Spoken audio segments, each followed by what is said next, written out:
teman-teman, selamat pagi. Kembali bertemu dengan saya Amilda. Tapi pada kesempatan kali ini saya pastinya nggak sendiri. Video training ini akan teman-teman semua ikuti bersama-sama dan saksikan ya dalam beberapa waktu ke depan. Untuk sekali lagi kita membahas terkait dengan sebuah soft skill. Yang akan kita bahas pada kesempatan kali ini adalah sebuah opening greeting. Nah, pastinya kita sudah informasikan kepada teman-teman semua. Sekali lagi, saya tidak akan bosan-bosan untuk memberikan refresher terkait dengan bagaimana caranya memberikan sebuah impresi yang sangat menarik pada saat rekan-rekan semua sebagai telemarketing representatif melakukan opening greeting. Nah, saya sekarang kehadiran salah satu tim dari People Development juga, yaitu adalah Kakak Desi Kurniasari. Halo Kakak Desi. Hai. Apa kabar kamu Kakak Desi? Alhamdulillah baik. Alhamdulillahnya panjang sekali ya. Oke, teman-teman. Mensyukuri namanya. Ya betul. Teman-teman telemarketing ya, telemarketers di sini, Kakak Desi merupakan tim dari People Development juga, mungkin ya jarang sekali bertemu ya sama teman-teman telemarketers di sini. Ketemu. Papasan. Waktu masih di 9. Iya. Waktu masih 9. Bareng-bareng, pakai toilet bareng. Betul. Nah, sekarang Kakak Desi, kita akan ngobrol-ngobrol sama Kakak Desi. Kita bahas terkait dengan sekali lagi adalah opening greeting. Jadi nanti Kakak Desi di sini juga akan memberikan sebuah view dari seorang nasabah yang pastinya dihadapi atau ditemui rekan-rekan telemarketer setiap harinya. Apa aja yang akan kita bahas ya Kakak Desi? Sebelumnya kita kan tadi udah ngobrol-ngobrol ya Kakak Desi. Kita ngomong bahwa sebuah proses greetings itu sebenarnya harus dilakukan dengan memberikan sebuah impresi yang menarik ya pada nasabah. Betul nggak sih? Kamu sebagai seorang nasabah nih biasanya ya, Kakak Desi sering banget kan pasti ditelepon apa dihubungin sama telemarketing, ya nggak sih? Iya. Alhamdulillah sih masih telemarketing bukan debt collector ya. Bahaya ya kalau sampai telepon debt collector, itu tandanya harus dilihat lagi perencanaan keuangannya. Nah, di sini Kakak Desi kita pengen sampaikan sama teman-teman sebenarnya apa sih yang harus dihilangkan dan apa sih yang harus dilakukan pada saat proses greetings itu terjadi gitu. Karena greetings itu merupakan hal yang menentukan kita sebagai seorang representatif ya, sekali lagi memberikan sebuah impresi kepada nasabah. Nah, yang pertama kalau kita ngomongin intonasi dan penekanan yang cukup percaya diri pada saat di awal, Kakak Desi sebagai seorang kita melihatnya sebagai seorang nasabah gitu ya, apabila ditelepon sama telemarketing kayak mengucapkan greetings di awal, biasanya normal tuh kayak gimana sih? Kalau yang saya suka ya, ini kan ya beberapa tahun pakai kartu kredit, otomatis gitu ya, otomatis pasti banyak telemarketing yang masuk ke teman-teman niaga sendiri gitu yang nelpon gitu. Nah, kalau membuat saya tertarik nih Mil, intonasi itu intonasi yang happy. Oke. Selain smiling voice? Yes, smiling voice happy. Ya. Happy, smiling voice, happy gitu ya. Terus mungkin ya nadanya agak tinggi gitu ya. Maksud gimana ya? Suaranya tuh tone-nya agak tinggi gitu. Jadi terkesan ramah gitu. Oke, contohnya gimana sih yang diharapkan kalau misalkan kita lihat dari seorang nasabah gitu, sebenarnya yang diharapkan sama nasabah supaya tertarik gitu? Gini, kalau misalnya saya ditelepon ya misalnya, kemudian terus dia greetingsnya selamat pagi, apakah saya benar berbicara dengan Ibu Desi? Nah itu udah nggak tertarik saya. Udah nadanya rendah gitu ya, kemudian terus terlalu baku gitu. Nah sekarang kan modelnya udah mulai yang gimana ya, lebih casual ya sebenarnya. Iya lebih casual ya, tapi tetap sopan gitu ya. Jadi tetap aja panggil nasabah gitu ya, tetap bapak atau ibu untuk pertama kalinya gitu. Jangan tiba-tiba kak, selamat pagi kak gitu. Better jangan gitu. Apa sih, kapan gue kawin sama kakak lu gitu kan gitu ya. Jangan, tapi tetap panggil bapak atau ibu, cuma dengan nada yang lebih ramah. Misalnya selamat pagi dengan Ibu Desi. Jadi wah kenal nih sama gue nih gitu. Siapa ya? Oke. Itu lebih nyaman sebenarnya ya. sebenarnya lebih nyaman. Kalau untuk saya ya, sebagai seorang eksekutif muda di perusahaan asuransi ternama gitu ya. Sun Life Indonesia. Benar benar benar Iya. benar. Ini yang jadi sebenarnya yang jadi pembahasan kita juga nih Kakak Desi sama teman-teman di Mm-mm. floor, teman-teman group leader juga sebenarnya. Kenapa sih teman-teman tuh nggak confidence gitu melakukan hal yang kayak gitu? Kita tahu yang namanya telemarketing itu kan pasti eh, suaranya udah pasti bagus gitu ya, Iya ya. halus, enak didengar gitu kan. Nah, improvement yang sebenarnya kita harapkan di kondisi saat ini nih, di zaman sekarang itu adalah bagaimana caranya kita justru mengimprove diri kita untuk jauh lebih casual. Salah Iya satunya ya. dengan cara yang tadi, saya setuju banget gitu kalau ngomongin nadanya, intonasi gitu ya di awal yang, "Halo, selamat pagi, betul dengan saya berbicara dengan Ibu Desi," gitu. Ya, jadi "Ibu Desi, intonasi perkenalkan," main, gitu ya. suara terkesan happy gitu ya. Ya, jadi enak gitu didengarnya daripada mungkin ya karena perkembangan zaman juga sih, zamannya kan udah berbeda gitu ya. Terus generasi kita juga udah berbeda. Sekarang generasi yang teman-teman mungkin telepon adalah generasi milenial atau Gen X gitu ya. Ya Gen X sama generasi milenial kan udah mulai kekinian gitu, bukan baby boomers yang unggah-ungguh gitu. Selamat pagi dengan Bapak Bambang Sukatmo gitu misalnya. Yo nggak begitu kan. Betul betul betul. Ya, sekarang kan generasi yang sekarang sedang megang nih adalah generasi X dan millennials gitu. Jadi ya kita harus menyamakan frekuensinya dengan generasi-generasi tersebut. Gitu. Betul betul betul. Jadi ini sudah harus kita benar-benar tekankan dan kita harus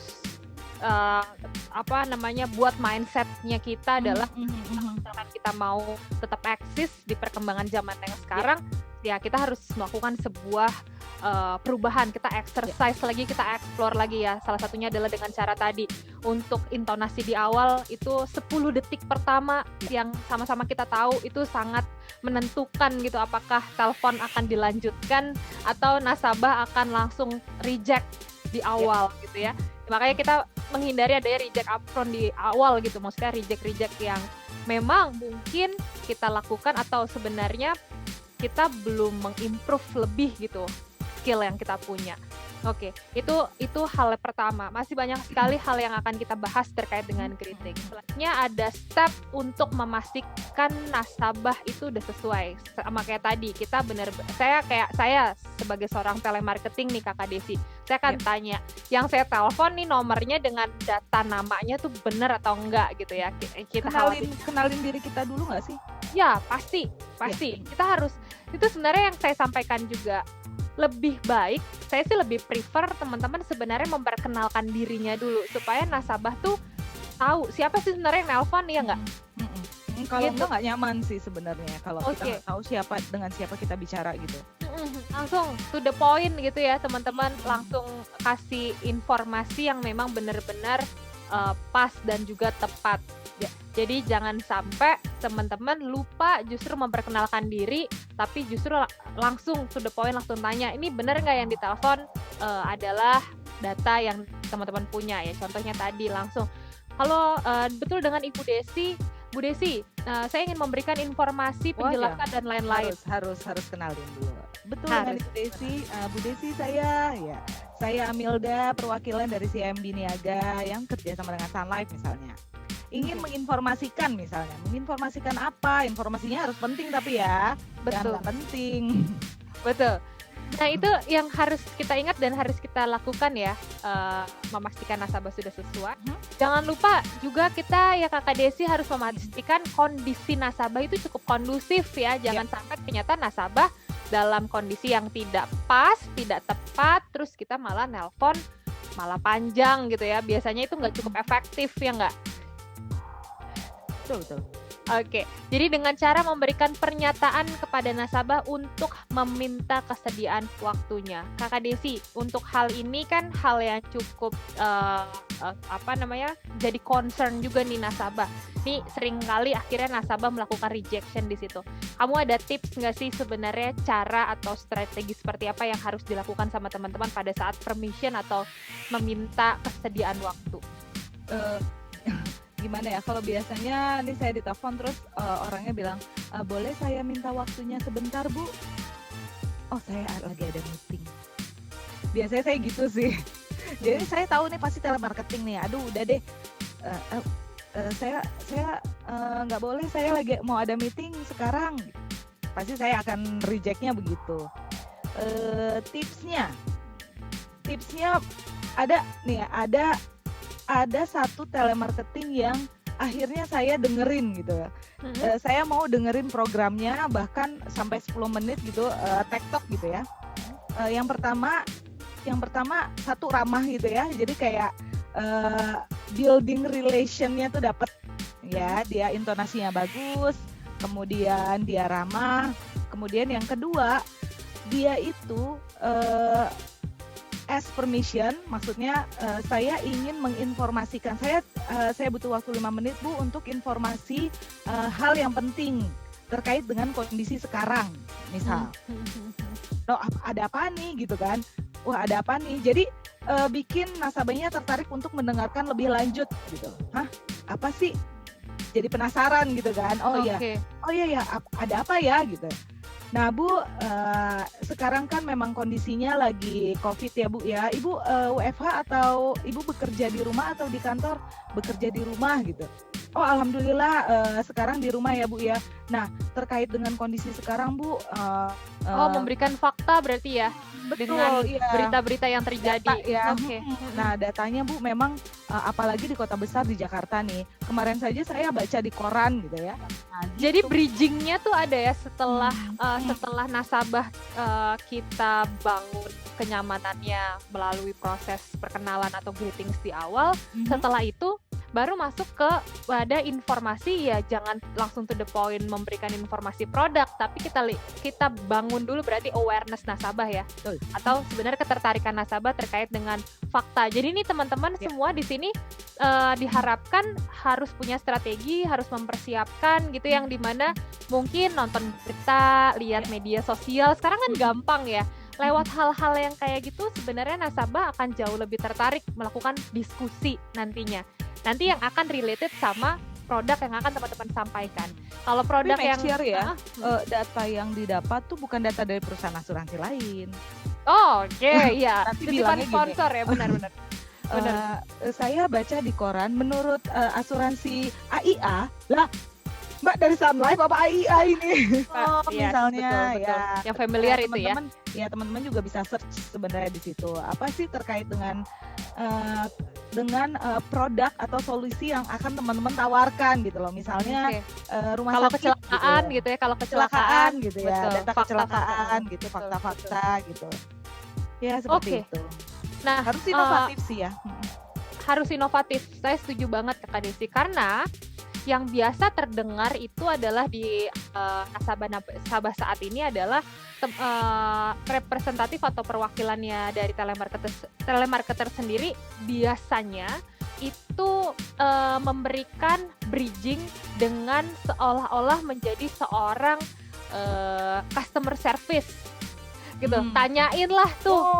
Tanyainlah tuh apakah ada kendala terkait dengan tabungan, ya, terkait dengan kartu kredit. Wah, itu biasanya saya kick tuh yang kayak begitu. Nah, ini contoh ya, contoh konkretnya teman-teman semua, bahwa sebenarnya nasabah tuh sudah mulai merasa tidak nyaman dengan pernyataan atau kalimat bridging seperti itu gitu. Tadi Kakak Desi bilang langsung di-kick kayak gitu. Nah, ini sering sekali terjadi. Boleh memang kita memang menjadi seorang perwakilan menanyakan kebutuhan atau kendala. Tetapi kondisinya di saat ini adalah teman-teman di sini itu tidak memiliki informasi atau pengetahuan yang cukup terkait dengan apabila nasabah memiliki kendala. Karena teman-teman bisa selesaiin juga kan? Betul. Karena teman-teman pasti jawabannya adalah solusi yang diberikan adalah silakan untuk menghubungi 14041 gitu. Nah, ngapain jadi aja buat kalau apa? Gitu. Yes. Nah, kita harus melihat dari sisi fakta yang ada gitu. Jadi diskusi untuk video training kali ini yang kita sudah bahas ya Kakak Desi terkait dengan greetings di awal yang tadi, intonasi, apa yang harus diimprove adalah intonasi, tidak hanya smiling voice, tapi adalah bagaimana kita memberikan atau mentransfer energi yang bahagia, happy kepada nasabah ya. Terus selanjutnya adalah kita jangan membuat pertanyaan justru sama nasabah apakah memiliki kesediaan waktu, tapi justru kita memberikan sebuah pernyataan bahwa teman-teman di sini harus cukup confidence, ingin memberikan sebuah informasi yang menarik, yang berguna untuk nasabah. Sebelum teman-teman bahas produk, langsung masuk ke poin bridging apabila nasabah menyediakan waktunya. Gitu. Dan yang harus di take out adalah yuk sama-sama kita hilangkan informasi terkait dengan kebutuhan atau kendala nasabah terkait dengan tabungan ataupun kartu kreditnya, dan teman-teman memberikan solusi 14041. Bisa langsung diganti ya dengan tadi memberikan fakta-fakta yang inovatif dari berita ataupun informasi yang teman-teman dapatkan melalui sosial media. Itu harus terus diupdate. Jadi bukan hanya teman-teman secara skill lebih jago, memiliki skill yang jauh lebih menarik, tapi secara knowledge teman-teman pun pasti akan bertambah. Karena kenapa? Teman-teman pasti cari-cari berita kan? Ya, betul. Oke. Pasti beritanya bukan hoax ya. Betul Jadi, sekali. Dari sumber yang terpercaya gitu ya, sumbernya media misalnya, dan bukan dari sumber dari asuransi lain gitu, dari kompetitor itu jangan dipakai. Terus kalau teman-teman merasa nggak yakin juga, boleh tanya leadernya ataupun leader juga boleh tanya trainers. Mbak Amilda atau Mas Tegar gitu ya, boleh nggak saya pakai fakta ini untuk solusi kebutuhan produk yang A gitu. Oh oke, boleh, ini sumbernya oke kok, bagus, go. Gitu. Ya, boleh ya, silakan. Feel free teman-teman kalau memiliki sebuah fakta-fakta mau di-share di grup, kita nanti akan memberikan informasi. Ini harus ada QC-nya juga kan pastinya. Kita akan melakukan banyak diskusi. Oke, Kakak Desi, untuk kesempatan video training kali ini mungkin sampai di sini. Tenang aja, tapi ini gak sampai selesai sampai di sini karena minggu depan sih. Biasanya kita setengah jam lebih nih Mil kalau ngobrol begini ya. Pasti. Tapi kita pengen kasih tahu poin-poin yang sangat penting, apa yang harus teman-teman improve dan apa yang harus teman-teman tinggalkan saat ini. Jadi biar teman-teman 1 minggu ini fokus untuk melakukan tadi gitu. Jadi nggak usah fokus kemana-mana, kita pelan-pelan aja, kita perbaiki step-stepnya. Yang pertama adalah kita ngomongin greetings. Kakak Desi, terima kasih banyak. Minggu depan kita akan bertemu lagi masih dengan Kakak Desi Kurniasari, pastinya hanya di video training ini. Happy learning, happy selling, teman-teman. Good luck semuanya. Sampai jumpa video training minggu depan. Dah, selamat pagi.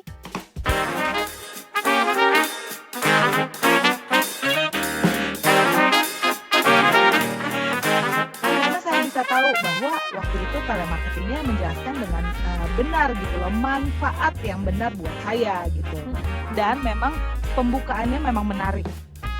Oke.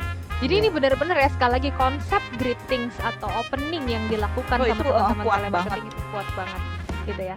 Sampai akhirnya menentukan ya. Akhirnya kebeli, padahal Kakak Desi kalau dari asuransi sendiri sudah punya asuransi kesehatan ya, dari kantor. Double malah. Ya, dari suami gitu kan ya.